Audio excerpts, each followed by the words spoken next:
Cano wanaagsan dhageystayaal saaxiibayaal meel kasta oo joogtaan ku soo dhawaada barnaamijka falanqaynta caalamka oo xilidan oo kale aad ka daawataan warbaahinta Naafi Show waa 13ka bisha 8 2026 maalinimo Khamiisa qodobada qaybtan aan idinkugu haynana waxaa kamid ah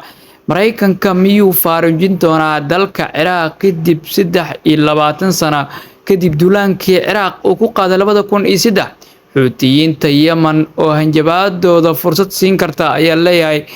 in ay Somaliland Mareykanka u ahmiyad gooni ah siiyo waa sida wararka qaar ay sheegayaan cunto yari soo wajahaysa dunida kadib markii qayladaan ka soo baxday dalalka cuntada u dhoofiya adduunka intiisa kale taas oo muujisay caqabad weyn oo ku soo wajahan dunida inteeda kale qodobo kale ayaa raaci doona haddii aan waqti u helno marka hore saaxiibada aan jecelnahay barnaamijkan like iyo share si meel fog uu gaaro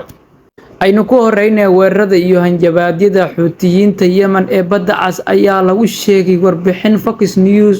oo ku dhow aqalka cad ay baahisay in ay Mareykanka ku qasbi karta in uu wax ka bedelo siyaasaddiisa geeska Afrika taas oo la sheegay inay fursad siin karto Somaliland sabab la xiriirta goobta ay ku taal magaalada dekedda leh ee Berbera oo ku dhow mid ka mid ah marinada ugu muhiimsan ee isku xira badda cas iyo gacanka cadmeed waa sida warbixintu ay sheegtay dhinaca kale Mareykanka ayaa ciidamadiisa si buuxda ugu saaraya dalka Ciraaq iyadoo askariga ugu dambeeyay ee Mareykan ah uu dalka Ciraaq ka bixi doono 30 bisha September 2026 taas oo soo afjari doonta joogitaanka military ee Mareykanka ee dalkaas tan iyo duulaankii 2003 sida ay warisay wakaaladda wararka ee AP dowladda Ciraaq ayaa sanadihii ugu dambeeyay dadaal xoogan ku bixinaysay Mareykanka inuu ciidamadiisa kala baxo dhulkeeda ayaa si buuxda ula wareegi doonta saldhigyada uu Mareykanka ka baxaya talaabadan oo dowladda Ciraaq u aragto in ay soo afjari doonto kala aragti duwanaanta ka jirtay dhulka Ciraaq iyo kooxaha hubeysan ee ka dagaalama dalka Ciraaq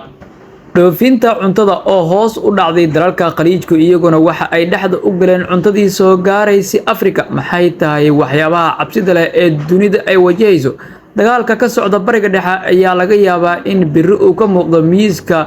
qoys ku nool Soomaaliya ama Aasiya ama Afrika sababtuna ma aha oo kaliya shidaalka dagaalka Iran waxa uu durbaba carqaladeeyay qaar ka mid ah marinada maraakiibta taas oo qalqal gelisay dhaqdhaqaaqyadii badeecadaha iyo sahayda gobolka mid ka mid ah waxyaabaha arintan si gaar ah ay u saameysay waa bacriminta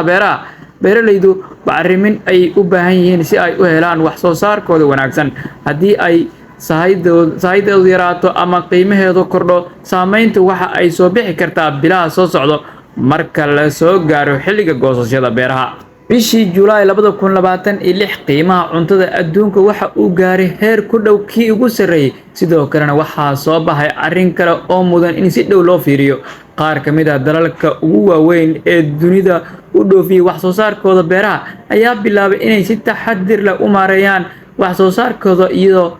waxa ay dibadda u dhoofinayaan dalalkaas waxa ka mid ah Brazil Mareykanka Netherlands Argentina Austria New Zealand iyo Indonesia dhanka kale dalalka khaliijka oo dekedahooda ay ku xiran yihiin wadamada Afrika iyo bariga dhexe ayaa kordhinaya kaydka cuntadooda iyaga oo doonaya in ay yeeshaan sahay ku filan waxa ayna dekedahooda ku hayaan cuntadii loo dhoofin jiray dalalka Afrika iyo bariga dhexe ee dekedahooda ku tiirsan ilaa hadda cidna si cad uma sheegin in ay jirto khatar weyn oo dunida soo food saartay oo la xiriirta wax soo saarka beeraha iyo cuntada balse isbeddelka cimilada duufaano laga digayo dagaalo iyo khataro ka jira marinada badda ayaa dalal badan ku qasbay in ay si badan sidii ka hore ugu fikiraan kaydka cuntadooda iyo wax soo saarkooda gudaha Soomaaliya arintan si gaar ah ayay u qoysaysaa dalkeena waxa uu qayb weyn oo cuntadiisa ah ka soo iibsada dibadda haddii xaaladan sii socotana qiimaha cuntada Soomaaliya si fudud ayay kor ugu kici kartaa laakiin Soomaaliya waxa ay sidoo kale leedahay fursad maadaama ay haysato dhul xeebeed iyo beereed kalluun iyo xoolo badan haddii ay si wanaagsan looga faa'iideystana Soomaaliya waxa ay noqon kartaa dal wax badan soo saara oo aan si weyn ugu tiirsaneyn cuntada dibadda laga keena